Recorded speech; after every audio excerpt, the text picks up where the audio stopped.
Most conservatives don't make they don't speak out because they feel ill-equipped. They don't know how to argue.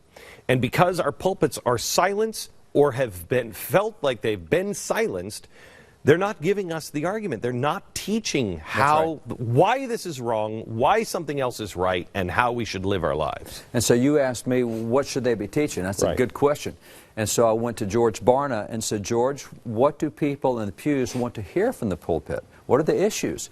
And so George went out and did the national polling like he always does and came back with the results. And here were the top 12 things that people said, I need this information from the pulpit. I need to be shaped in the way I think about this, because you're right, conservatives are the least likely to defend their values. They're more likely to be quiet because they're concerned about truth. The other side doesn't concern about, they'll just throw stuff out all the time. We want to be right with what we say, and we don't know what to say.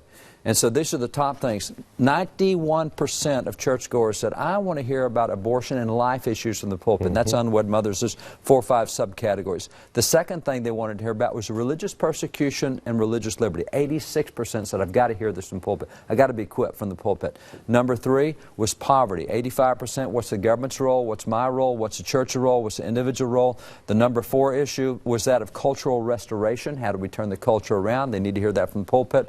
Number 5, we're looking at same-sex marriage, sexual identity, LGBT, all those issues. Now see, we're still at 82%. This is what 82% of the people want to hear out of the pulpit, and that's number 5 issue. It's a landslide. It's a landslide. Tell you from the political world, there's a quote that Bobby Kennedy gave years ago that I use as a measurement for everything.